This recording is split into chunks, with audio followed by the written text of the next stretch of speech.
Hello and welcome back to the Wheel Talk podcast. My name is Abby Mickey. With me today, as always, Gracie Alvin. Hey, g'day everyone. I don't really know what to say. Feel like I've been off the pod for weeks. It's only been 1 week. I know. Feels like more. And Matt Deneve. Hello, bike friends. How are we all going? You know, good. Good. We got some good bike racing. Good chat. Great chat. And the end.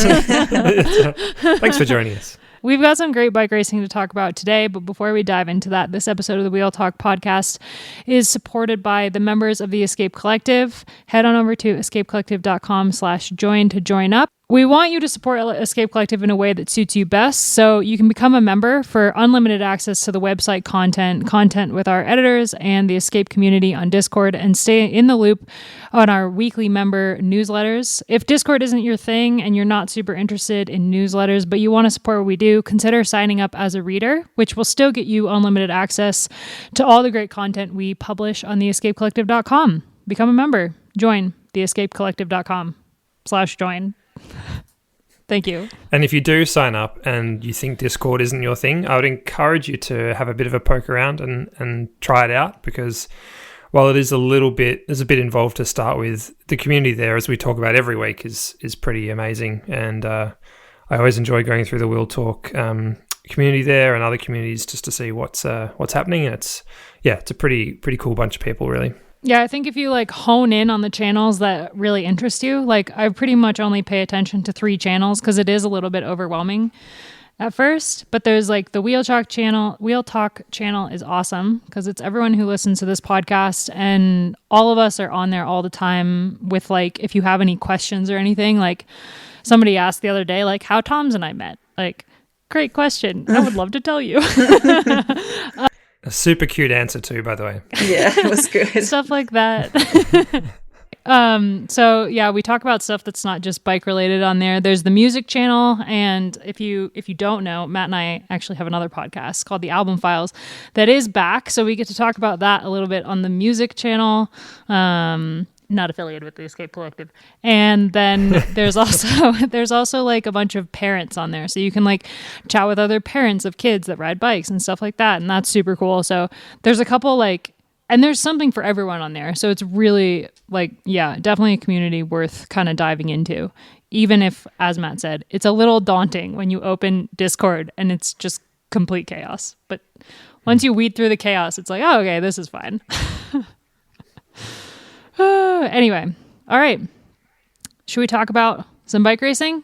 I think. What do you guys think? Probably. We should vote. Okay, cool. Should we start with Plouay or start with transfers? Let's go transfers. We have just a couple transfers since we last talked about them. Claire Steele's to Movistar. She had an awesome race on Saturday at GP de Plouay. I think she's a great addition to that team. Caroline Swinkles to UAE ADQ, which is a very interesting move for her and quite a loss for Jumbo-Visma, if I do say so. Yeah, interesting. I think she really showed some value this year, and someone's wanting to pay a little bit more for that, so good for her. I agree. Femke Gerritsen from Park Hotel Valkenburg to SC Works. She's been kind of floated around as quote, the next Demi Vollering. I hate that, but she is quite an exciting prospect, and I think it makes all the sense in the world that she would be picked up by SC Works. They love that Park Hotel kind of feeder situation that they have. That's where Weebus came from, although she made a pit stop in DSM before coming to SC Works, and obviously Vollering went straight from there into SC Works. Yeah, it's a great system. Yeah. I think Gerritsen kind of got on a lot of people's radar at the Tour last year, the Tour de France Femmes avec Zwift. She was in the QOM jersey for, I think it was 4 days there in the middle, as part of that Park Hotel Valkenburg squad that did a really good job in that competition. And yeah, like you say, Abby, there's a bunch of riders come from that squad, and they're obviously doing something right over there, picking up young, talented riders early on and providing a really nice pathway for them. I do have one thing I would love to ask an SD Works rider, of course, if a new rider is signed to that team, it means they've been flagged as, an up-and-comer, someone to develop and someone with some talent under the hood. And so do they feel excited to have another engine on the team or a bit threatened? Is that some mixed feelings there when they have new signings like this? That's such a great question, Gracie. And I was actually thinking the same thing. I would imagine Anna van der Breggen, when they picked up Demi Vollering, kind of saw it as an exciting thing because she had already announced her retirement and she was already kind of nearing the end. So their dynamic was really cool to watch in the end of van der Breggen's career. But then I feel like maybe for Demi, who's really only in the very beginning of her career, having them sign someone like Femke, maybe she does feel a little bit threatened. Yeah. I wouldn't be... I mean... Look, it's kind of the way that the world works and the way that bike racing works. Yeah. You're always kind of on edge. No matter who you are, you're always on edge a little bit. Yeah. And I think they all just push each other to be better anyway. Mm-hmm. Yeah, I think depending on who you are, that might even motivate you even further to stay ahead of the pack, as it were, to keep those young whippersnappers behind you. And while Goritza is a good rider, she's still got quite a few years before she'll be at Demi's level. So... I think Demi doesn't need to worry too much just now, but if anything, it might just motivate her further, and seeing more riders come from that same team is probably motivating as well. Yeah. Well, if nothing else, she won't be going under the radar wearing that jersey next year. It's not possible. Probably the most interesting transfer news of the week. Zoe Backstead moves to Canyon SRAM with immediate effect. She's been on EF Tibco Silicon Valley Bank and was doing both cyclocross and road for them.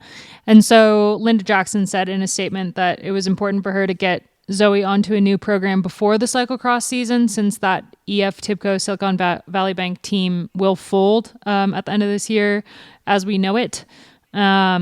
We've talked about it before, but not folding entirely, but folding, yes, as it is. So Zoe Backstead to Canyon SRAM, which is a very interesting move. I think makes sense in terms of Zoe Backstead, very versatile rider, will add a lot to Canyon SRAM, and also can be a great representative for Canyon and SRAM in multiple disciplines. She's obviously an incredible cyclocross racer as well, world champion over there. So I think it's a great move. I personally would not want to be directed by my father, but that is not that I don't love him, love the guy. But I do remember when he was my soccer coach when I was 6.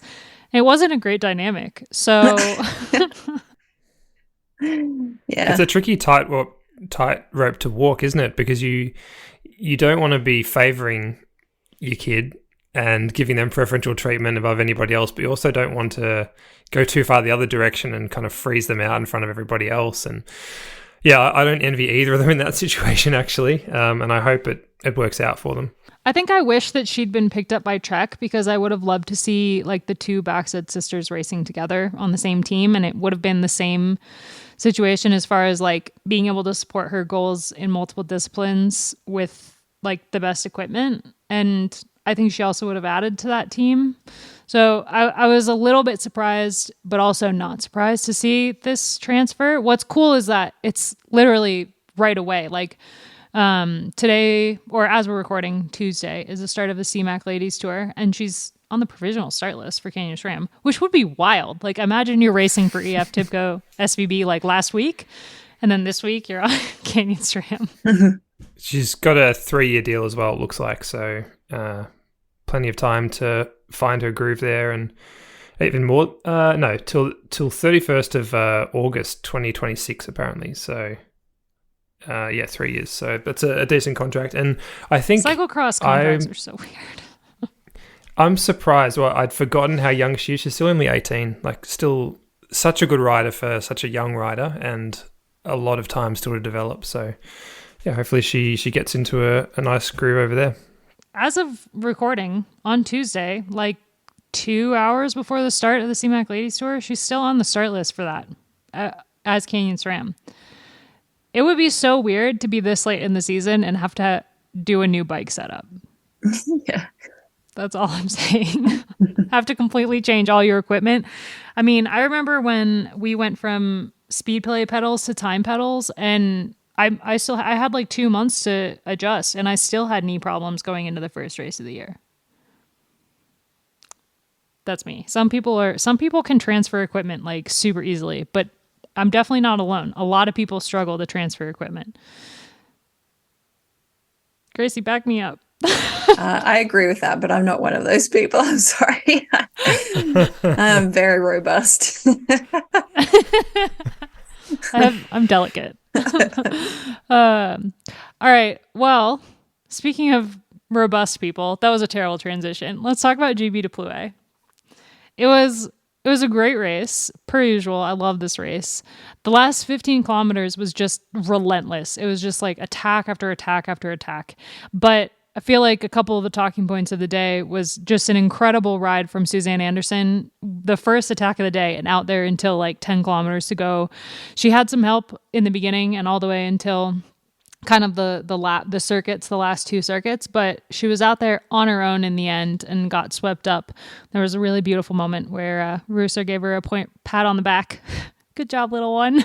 But it was such a great move, and it was great to see Uno X out there for on the attack like that. And also Suzanne Anderson, I think it's an interesting kind of change for her in her career, having gone from DSM and being kind of one of the lead out women for Weebus onto a new team that is a little bit more of a hometown team. As the Norwegian national champion, that team is very much like Scandinavian. So it's cool for her to be there. And it was great to see that move.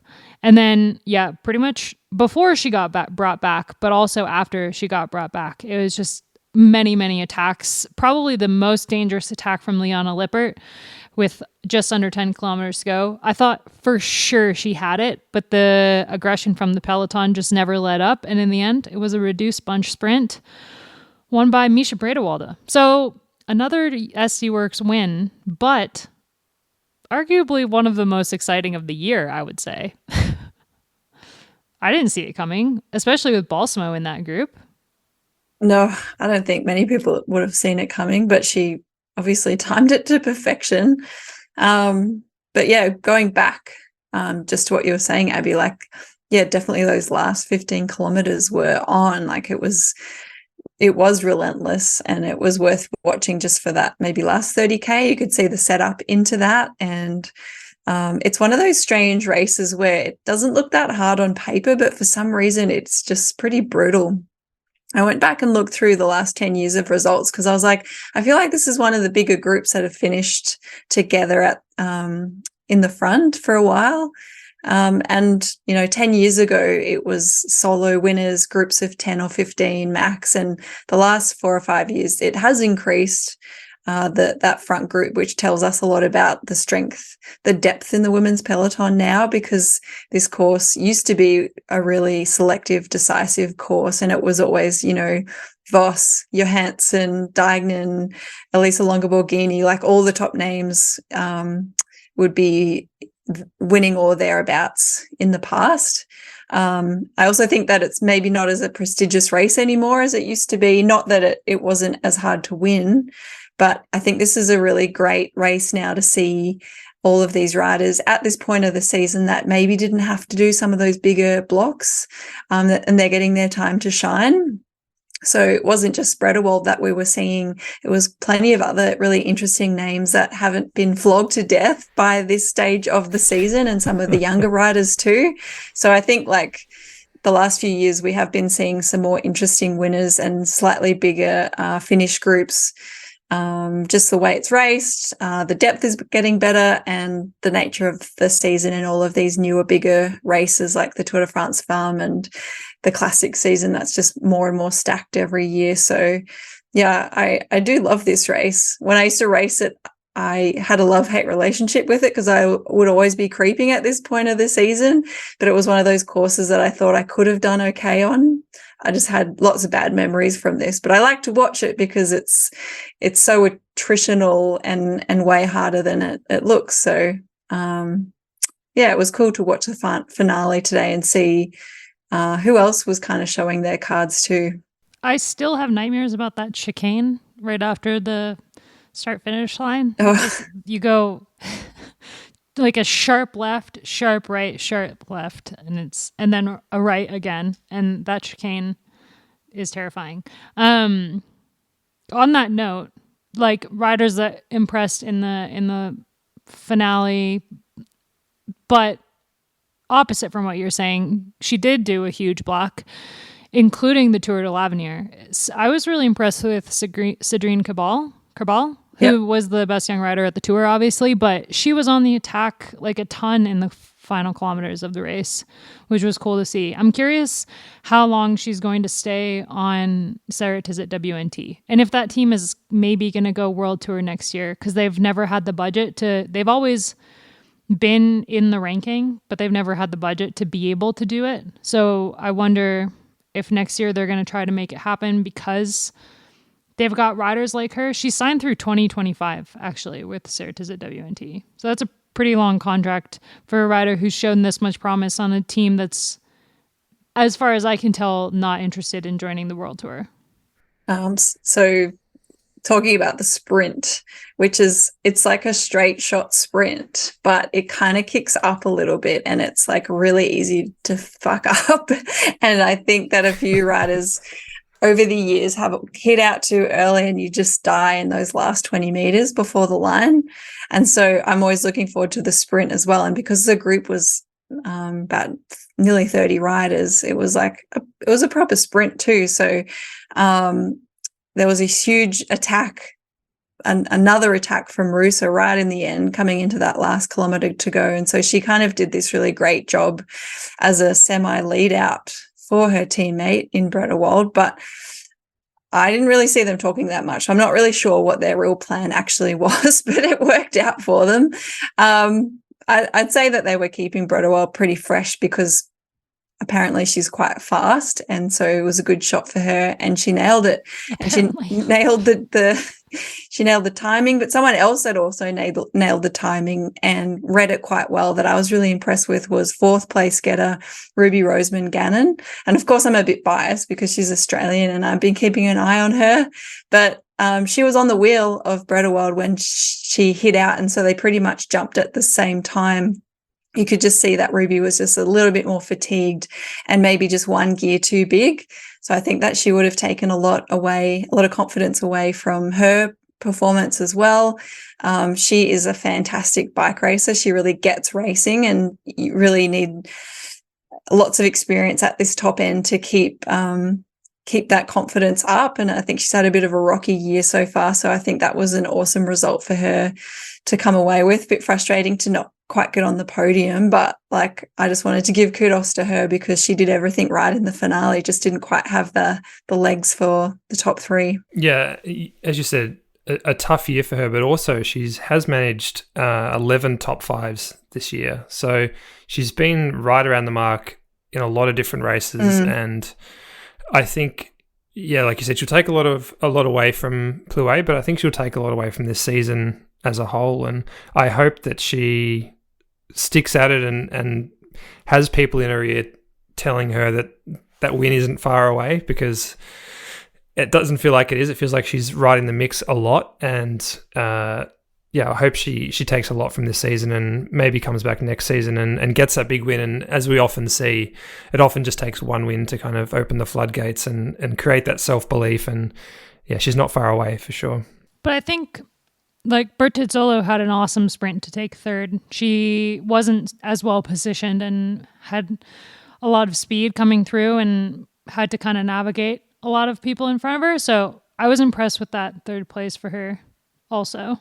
And Marta Locke, who's another Ceratizit WNT rider, getting 2nd for her. Ceratizit sponsors the race, so for them having that jersey on the podium is kind of a big deal.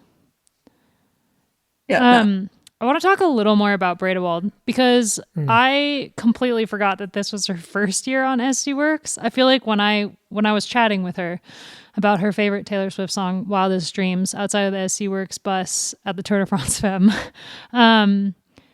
she has this like, she's very Dutch, has like this air of very seriousness to her. And so I just walked away from that conversation kind of in the back of my mind, like, oh, she's always been on this team.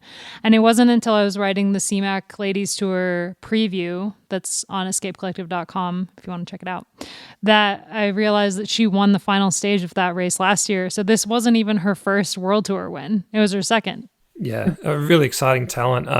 I think we mentioned it before, but I was surprised that she was able to win from a group that big. Because if you look back at her previous results, her 2 wins this year were both one solo. Her other wins have been small groups, 2, 3, 5 riders. And as you said, Abby, with Balsamo in the group, I don't think many would have predicted her winning that. I wonder if the slightly uphill nature of it helped, or if she is just sneakily faster than we gave her credit for.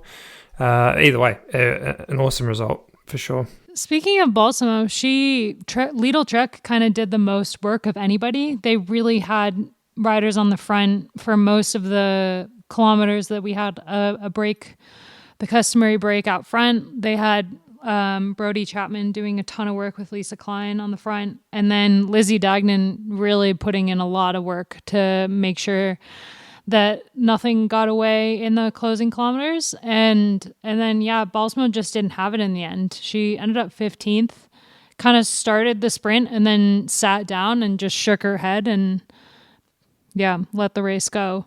I was a little bit bummed to see that because I feel like Dagnan is riding so well that they maybe could have done some different tactics. Something in line with like DSM Firmenich, who were super aggressive in those circuits, especially for Fight for Georgie. She was really aggressive, and we also saw Juliette Labousse on the attack as well. So there was a lot of I think that they could have maybe done it a little bit differently, just seeing how Balsamo sprinted. But I also think she had to do a lot more work than obviously Bredewold had to do in the end. Especially like there was this moment that you saw Leanna Lippert attack, and then it was Brewster and Balsamo on the front, and they just kind of looked at each other and like shook their heads. and Balsamo was looking around like, where are my teammates? But at that point, Lidl Trek had done so much work that there was none left. Eventually, Amanda Spratt came back to get on the front a bit, but some, interesting stuff going on over there on the American team. Did anyone notice too that Audrey like did something weird in the sprint? I watched it like over and over again. And she like swung into someone, and I can't remember what happened now, but I watched that sprint like 10 times from above because I was trying to figure out who did what and when, and I couldn't take my eyes off Audrey because she just, I don't know, she just swung real hard into another rider.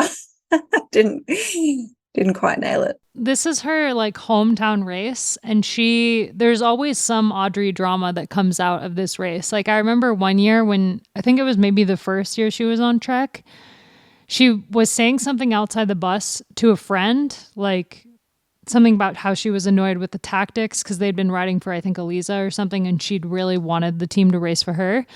And there was a journalist like standing there who like recorded what she was saying and put it on Cycling News. And it was this whole big drama in the Trek camp because then like Audrey had to apologize, and they were like in contact with Cycling News, like, you have to take this down. She was like chatting with a friend and you published it like she was talking like to you, which wasn't the case. And so it was really interesting. But I feel like with this race, there's always something with Audrey because she just cares so much about this race. Yeah. Well, it wasn't bad. It wasn't a big boo-boo, but I was like, oh, it could have been bad.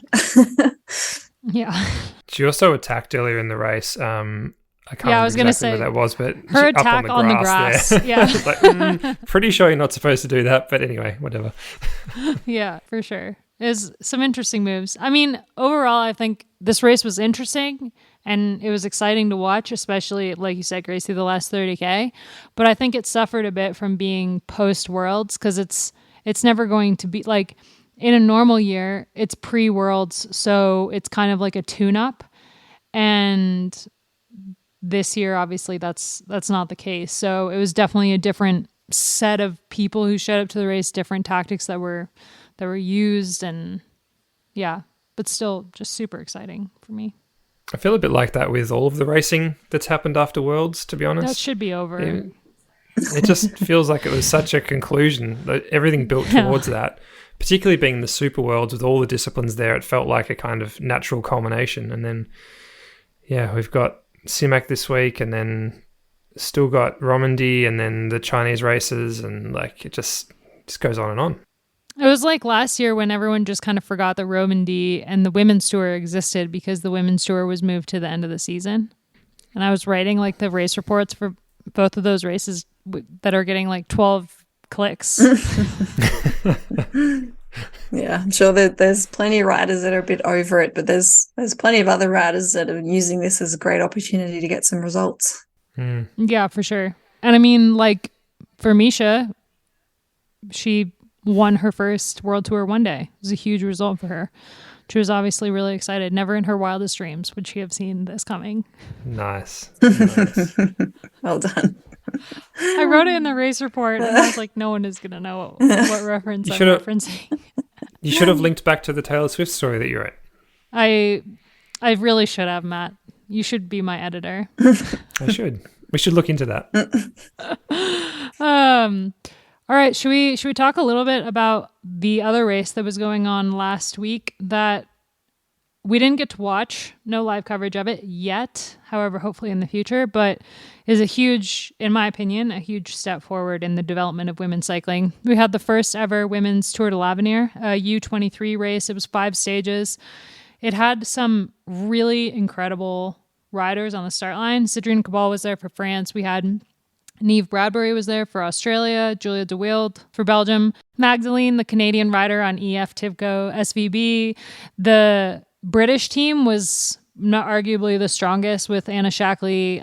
We had Alice Towers, Abby Smith, Zoe Backstead, and Antonia Niedermeyer for Germany, Gaia Riolini for Italy, Van Anrooy and Fem Van Empel for the Netherlands.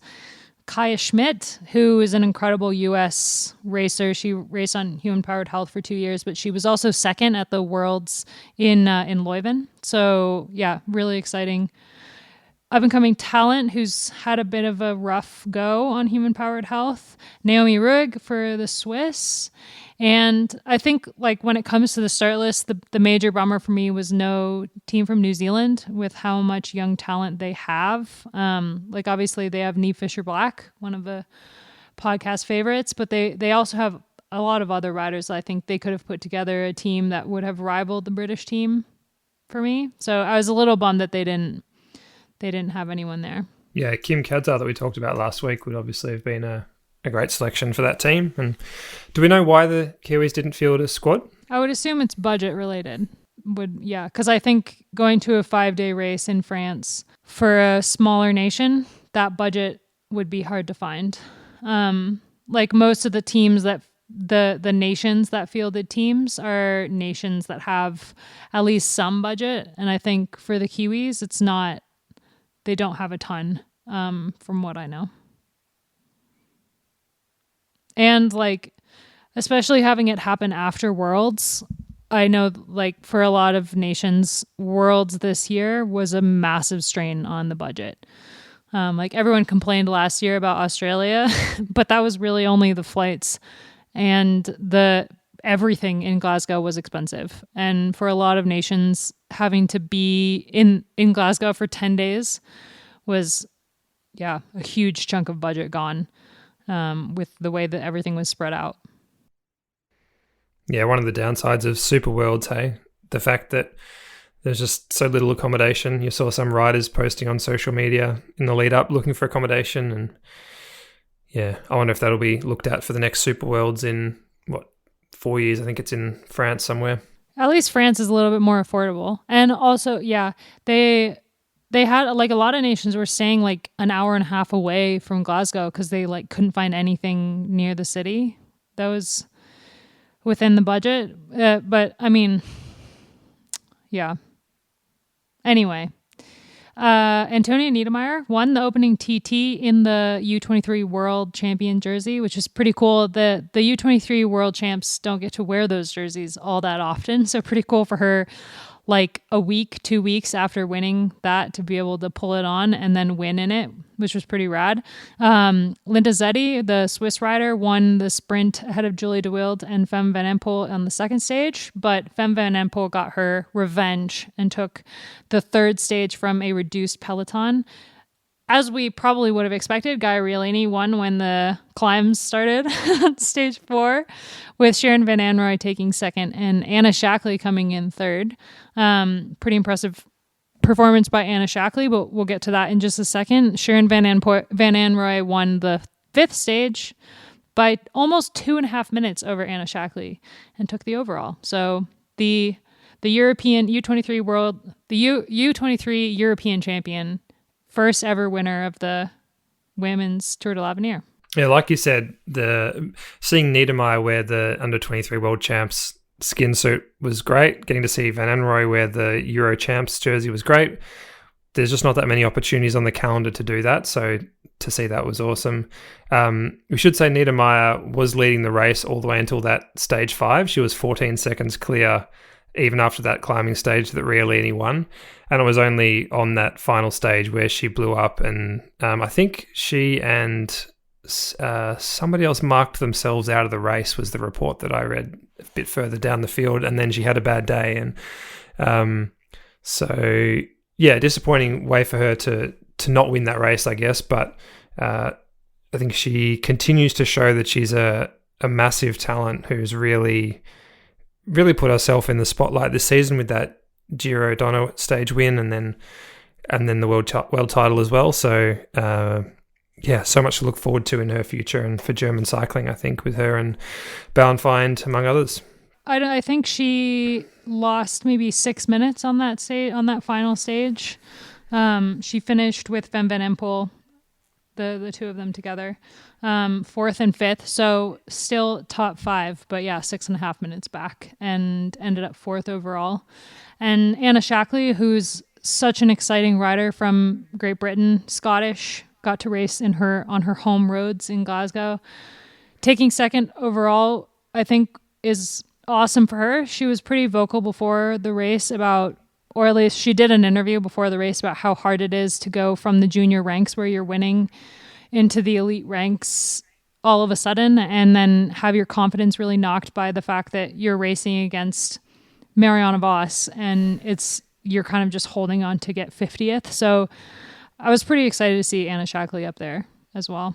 Yeah, it's so different. Like, it's obviously good exposure to be doing those World Tour races to see what the level is and what the racing is. But like, to get your head knocked in year after year and you're not really learning how to win in those last kilometers, it really makes or breaks a lot of riders, unfortunately.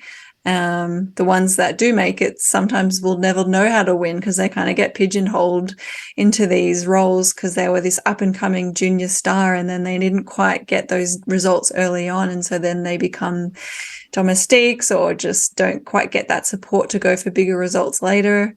Some riders just don't make it at all, which is the worst part. So yeah, it's so awesome to see them having this opportunity as an under 23 race, not even just a lower level race, but yeah, junior race. It's fantastic. Hopefully we see more. I'd love to see this kind of race be like the men see it, almost like a draft pick for the World Tour teams in the next season or two. It's quite late in the season. A lot of the top teams have already filled their rosters by now for next year. So hopefully they've taken note of some of these riders for future years, and some of the smaller teams or other teams that haven't quite filled out their rosters yet can snap them up, and that will just be creating better depth across all teams ultimately anyway. And a lot of the riders that we saw succeed at this race are on World Tour teams already, but I hope that with more development teams being added and a second tier being introduced in 2025, I hope that the next step is that World Tour teams aren't able to do the smaller level races, so that riders on those development teams and in the pro tour teams and continental teams get a chance to succeed without kind of being stomped on by like World Tour teams that have a pretty thick calendar already, we still have them showing up to a lot of the lower level races, and it doesn't help the development very much. So yeah, I think it's a huge step forward to have this race. I'd like to see like more than just this on the calendar, but more than anything, I would just really like to see them lean into this as part of what is going to help the base of women's cycling in the future. We talk about it all the time, but it's so important. Yep. I'd love to see at least one day race earlier in the year around the classics time, or maybe like just post classics, like in May, where the world champion of under 23s can wear the stripes in a race, and they can have a nice one-day classic as well as a stage race later in the year. Like a U23 Flanders. Yeah, sweet. Exactly. Yeah, you look at the men's side, and there's a lot of opportunities for the under 23 men in that regard. You know, that those sort of races. Also, a bunch of Italian one days that are seen as real proving grounds for the up and comers. So, it'd be great to see more of that on the women's side for sure. I give the UCI a hard time a lot of the time because they have done a really great job at some things, but really lacked at a lot of other things. But I do think that they are paying attention to some of the major issues in women's cycling, and like maybe they don't go about it the right way, like introducing a U23 Worlds jersey, but adding it to the women's race. The thought was there, and we will get a standalone race in 2025, which we are slowly approaching, and like having another tier and stuff like that. And so I'm wondering what their next step is going to be, but I just hope that they're paying attention to the kind of the problem now of the amount of races on the calendar that are just completely bulldozed by the World Tour teams that aren't World Tour races.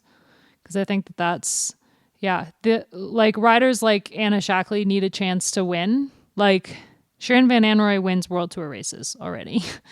But there are a lot of other riders that are U23 that don't get that opportunity, don't have that talent that they need to win for other things than just being able to know how, but like confidence. Kaya Schmidt said before the race that she's not been on a podium in I think 2-3 years, and it's really knocked her confidence a ton. And when you're struggling in races just to finish in the top 50 or just to finish when it comes to the spring classics, it's really hard to keep that motivation going. And I think for young riders coming into the sport that have to go straight from the juniors into the World Tour, motivation and keeping confidence is really, really hard.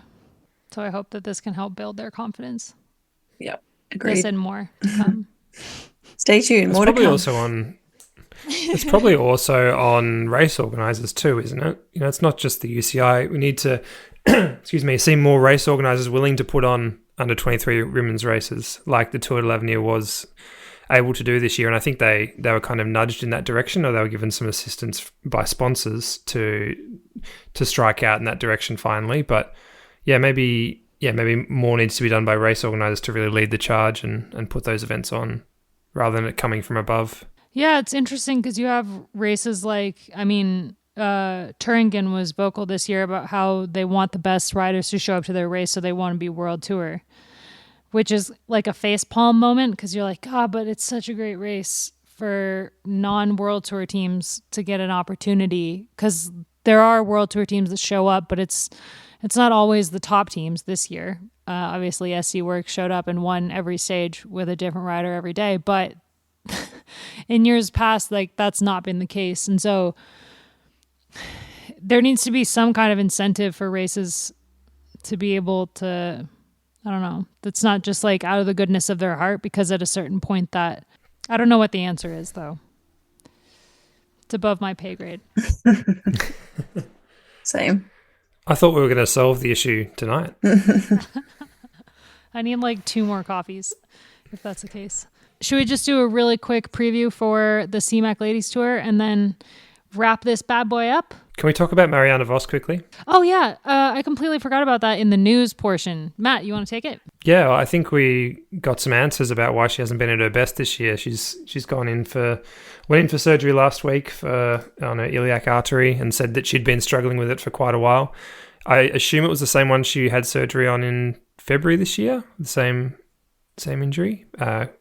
Could be wrong on that, but either way, I feel like it gives us a little bit of context about why she hasn't been at her best this year, and seems like it's been an issue for quite a while for her. So hopefully this gets things sorted out and she'll be back next year. She's said that she's very motivated to come back and be back at her best next year. So let's hope she can do that, because as we've spoken about many times, when she's in full flight, it's a pretty amazing thing to watch. Yeah, I'm glad we got some answers. Because I was concerned, since she's one of my favorite riders of all time, I was concerned that maybe we were reaching the end of the Vos era, but thank God we're not. There's more Vos to come in the future. It will never end. How old is she now? 32? Nah. Sounds right. She's like, I thought she was 35. 36, wow, okay. Oh, wow, 36? Yeah, I thought she was a year older than me. I just found there's a media report from February this year saying that it was an iliac artery constriction that she had surgery for earlier this year. So, not sure if it's the same thing, but that would make sense given she said she's been struggling with it for a lot of the season. It wasn't until Taylor Wiles had the surgery on both of her iliac arteries last year, only to find out that neither of the surgeries were successful this year, that I found out that you can have the surgery and it can have no effect on the iliac artery endofibrosis, which is pretty devastating for Taylor, who is retiring, obviously, but for other people as well. Yeah. There's been so many riders who have got that iliac artery surgery and come back way, way stronger. Like Van Vleuten is probably the easiest example.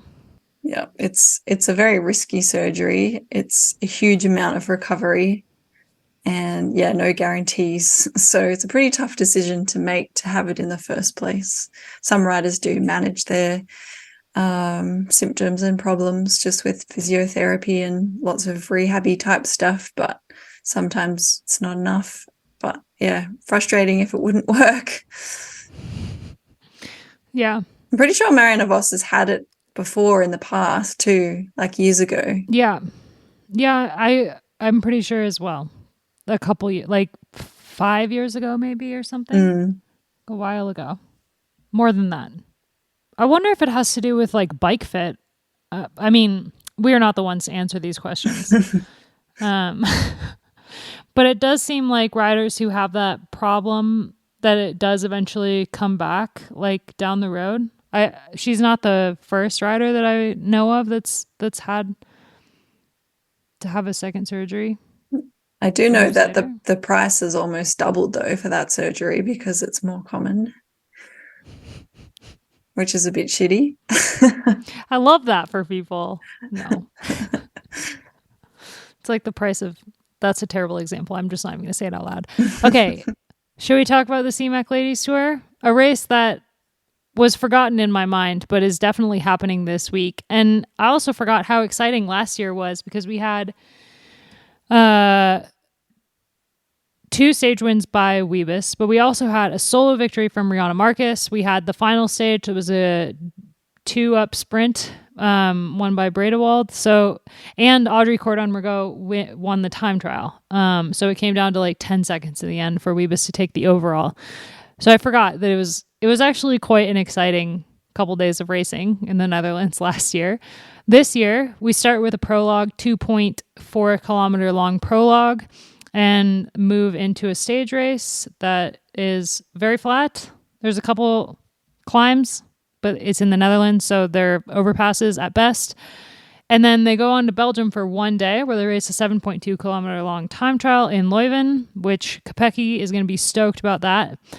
And then stage 3, a road stage that is a little bit lumpy, but stage 4 is the really exciting stage in Valkenburg, which finishes on the Kouberg and is up and down all day long. If you are like, oh man, I cannot watch bike racing this week, you should definitely watch the stage on Saturday, because that's going to be an awesome stage. And then the final stage is like 2 kermesses. They basically do like a kermesse and then they ride over and do another kermesse. It's a 150 kilometer long stage. So it's going to be, pretty exciting, I think, that day as well. The start list is jam-packed, especially SD Works. They may have showed up to GP de Plouay with not their A team, besides Reusser. They still won it, but they've got their A team at the Simac Ladies Tour with Lotte Kopecky, Demi Vollering, and the defending champion Lorena Wiebes. So that is a hard trio to beat. On any stage. Imagine if literally they won every single stage. Imagine if they won every stage. That would just be taking the piss, but they probably could. No, I mean, but they probably will. I mean, they've got like the first stage could be either Kopecky or Wiebes, because it's that short effort is great for the sprinters. And I feel like if you're looking at that first stage, Matt and I did a bit of a chat that's in the preview on the website. If you want to read it, we talk a little bit about, everything. But if you're looking at that first stage, like, I think maybe that is the only stage where I feel they could be beaten. And that's because there's a lot of track riders right now that are really, really strong coming off of Worlds that are seeing that 2.4 kilometer long prologue as their chance to win a stage of a World Tour race. Like Georgia Baker, for example, will be riding super well on that stage, I feel like. Yeah, definitely. That's going to be a good stage, good close stage. It's today. By the time you listen to this podcast, it's over. The stage. You'll know whether or not SD Works or Georgia Baker won. But I also feel like, given the course, coming off of Suzanne Anderson's amazing ride at GP de Plouay, I'm actually, one of the riders I'm most excited about in this race is Eleanor Barker.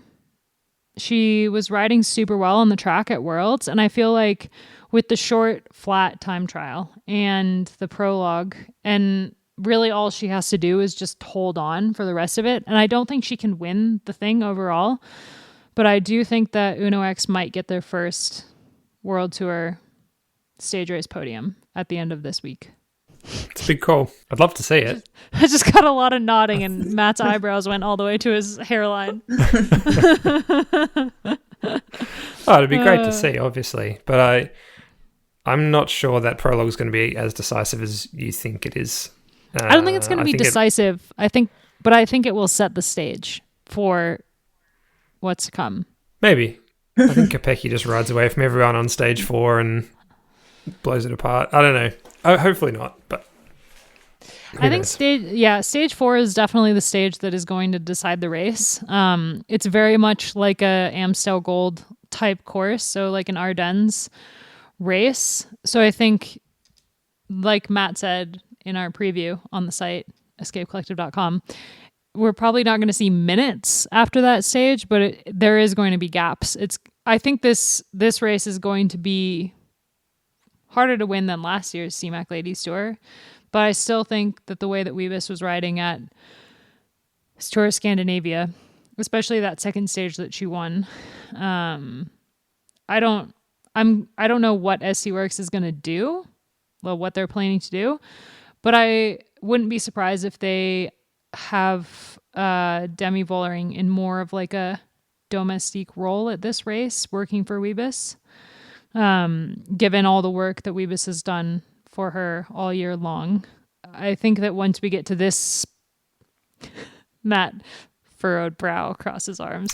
Once we get to this stage in the season, that's when we see roles like that kind of switch up a bit in races, because there's less on the line. Yeah, I agree. I wonder about the Kalberg. I think Wiebes is obviously climbing super well, but the stage finishes at the top of the Kalberg, and it's a really hard climb. So is she good enough to be at the front up there? Because I think you have to be in the top couple riders to win the Tour. Like, I don't think she's going to make up enough time anywhere else. So I could be wrong. I mean, if she wins this race overall, when it has a stage that finishes atop the Kalberg, then good on her. But I am skeptical. Yeah, I don't. We have to talk about Annemiek van Vleuten as well. Sorry, Gracie. No, I don't think that she can do it either. I think that she wants to prove that she's not just a sprinter, but there's Annemiek van Vleuten, which was the good segue. I don't know if Annemiek can also win this tour either, but she's certainly going to be making it extremely difficult on that stage 4 and that final. So like whoever's still there is going to be some of the better climbers. Yeah, I think it really depends how much of an impact a 7-kilometer long time trial can have on the overall. It's not long. So I feel like, yeah, for Annemiek, she's going to have a really hard time winning this, her last race, but she has said that she's not going for GC. And I think for her, like, she's just wants to end her career on Dutch roads, which I feel almost like, I mean, it's Annemiek, so of course you don't know about it. But I feel a little bit like, I feel a little in denial, like about her finishing. Yeah, I don't know. It's gonna be weird, isn't it? Feel weird, yeah. Like when even like Tour de Romandy, like maybe it won't feel weird because perhaps she wouldn't have raced it anyway. But when we get to like Strada next year, and I'm writing out the preview, and I don't have to write Annemiek van Vleuten, winner of 20 Strada Bianchis in her career, then it's gonna feel really odd. Weirder than Anna van der Breggen retiring. I won't lie. She's been around for a really long time. Yeah, like Van der Breggen retiring felt like it was a fitting moment in her career to kind of like sidle off into the team car. Yeah, but like Van Vleuten is just, she's such a formidable, like slightly terrifying, but also like quite bubbly. I don't know. She's just like. I think as good as Van der Breggen was, and she was amazing, I think Van Vleuten at her very best dominated the sport in a way that few have. And so I think we'll feel that loss more keenly. She hasn't been that dominant this year, obviously, but I think at her peak, there were times where she would start the unbackable favourite and she, no one could do anything about it. So she still destroyed the Giro. Yeah. Maybe it was the tour that really had me like, oh man, the end. The end. That was definitely a taste of the end. So I don't know. I'd love to see her get a stage win at least, if not the overall. That would be a really nice way to finish it off. And she had a really nice post on Instagram yesterday, just, saying that the Holland Ladies Tour was one of the first pro races she got to do, and a few nice things about her dad, who is no longer with us. So it holds a really sentimental spot for her. So I just hope that she has a good week and that she gets to finish the race and that there's no mechanicals or crashes or anything like that. She can enjoy it. She can experience the emotions. She can experience the pats on the back and all of those nice things that she deserves. I've got good memories of racing with her there and helping her win that tour a couple of times. So yeah, I'll be watching with good feelings as well, and gratitude, because it was pretty cool being a teammate of hers sometimes. So then it's been cool to also commentate on her and talk on this podcast about her. And like you guys have just said, like she's left this mark on the sport that not many other people have. So we definitely have to pay our respect and credit to her this week.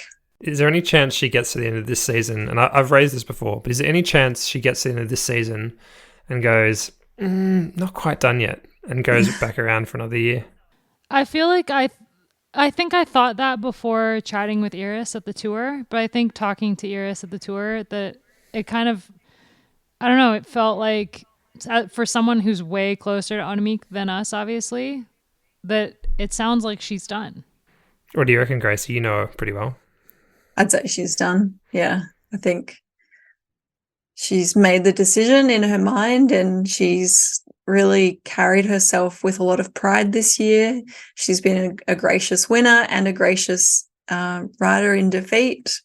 And I think that she's done it. She's lifted every stone. She's left no stone unturned in her career and this year.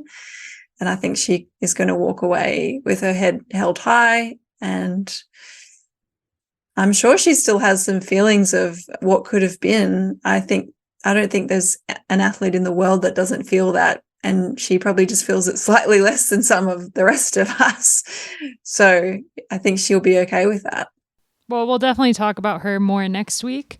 Before we talk about really quickly what we're obsessed with, I just want to mention a couple other riders on the start list. We've got Rihanna Marcus, who has been amazing this year, maybe not so much in this tail end of the season, but she won a stage last year. There's a time trial, so definitely worth keeping an eye on. Shirin Van Anrooy is back clearly on flying form. Kashani Madoma is back in the peloton after the Tour de France Femmes. Didn't get to race Worlds because of a viral infection, but she's won AMSO Gold Race, so I think worth having her in mind for that fourth stage. Lucinda Brand, Charlotte Kool for the sprints.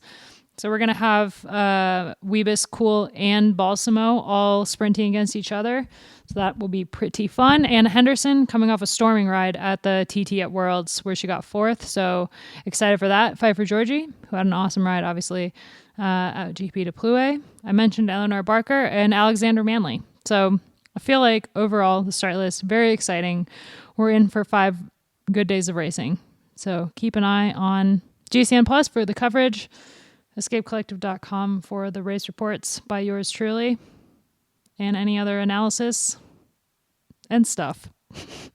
Abby, you said we're in for 5 good days of racing. It's a 6-stage race, so I'm just wondering which stage you don't think is going to be the good one. Is it the prologue you're not looking forward to? Or? Actually, I am looking forward to the prologue. No, I would say stage 3. Yeah. The stage after the time trial. That looks like a pretty boring stage. No, I'm just kidding. I forgot it was 6 days. All right. Matt, what are you obsessed with lately? Oh, put me on the spot. Yep. I did. So a few months ago, I talked about a sci-fi book series I've been reading called The Expanse. I finally finished it this week after, I reckon, probably a year. I reckon it's taken me, reading other stuff in between as well, but 9 books plus a collection of short stories, which I finished this week. It's just unbelievable. And I finished it, I think it was actually last night, finished it while I was lying in bed and just kind of had a moment of just feeling quite sad about it being over. You know, you spend so long living with these characters and in this world, and you know, this world, the world of the series, you know, lasts several decades, and you meet, you know, different generations and all this kind of thing, and you get quite invested in it. So I feel quite sad to be leaving that behind, and very much on the lookout for good sci-fi that is on the same level. For anyone that's listening that's got good recommendations, please let me know on Discord. I am looking for good recommendations, but I'm excited that I still have a couple of seasons of the TV show to get through, so that gives me a little bit of breathing room to get over the fact that I've now finished the series. You could read Fourth Wing now. Yes, I've had multiple people tell me that I need to read Fourth Wing. How would you describe it, Abby? It's fantasy? Is that romantasy? Is that romantasy sounds right? Romantasy? Yeah, totally. Yeah. I learned that word this week. I didn't realize it was a thing, but it's very much a thing, apparently. Yeah. Yeah, it's very much that. It's like for anyone who likes Sarah J. Maas, you'll also like Fourth Wing. Yeah, it's on my list to read. I'm looking forward to it. Have you read Sarah J. Maas? I haven't. My partner has, and she adores her. But I just haven't yet. You would get along really well. You really would, yeah. Someday we'll meet. Yeah, I would recommend Fourth Wing. You'll feel embarrassed reading it, but it's because it's like, I don't know, young adult, but it's still. Gracie? I'll just say something that I wanted to say a few weeks ago, but I ended up saying something else, and then we talked about the World Cup.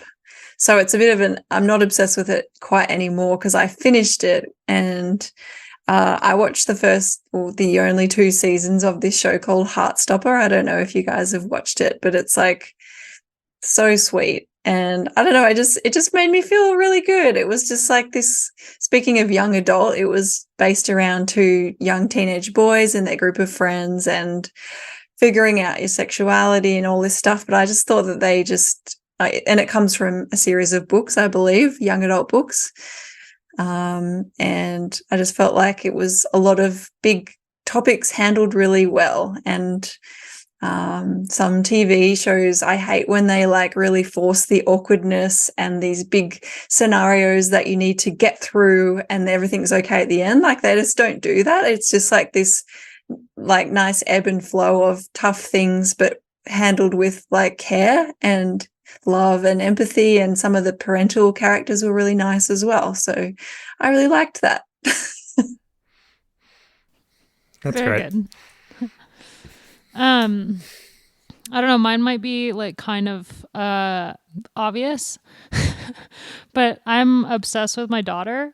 I'm always obsessed with her every week, but like 10 days ago or so, she started walking and now she runs everywhere and she doesn't have the stability, but she wants to go fast. And so she just runs places and just falls over and pops back up and keeps running. And now she won't let me carry her anywhere. She insists on walking herself, but she's not great at it. And I feel that I've entered just this really amazing point of her childhood where it's been quite hard up to this point. Like they can't communicate obviously and really do anything without you. But like there's been a couple moments the last week where her personality is starting to come through. And like the other day she was super quiet and I was hanging laundry and I was like, man, I wonder what she's doing. And I walked around the corner and she was just like sat in her reading nook, just like looking through a book. And I was like, holy crap.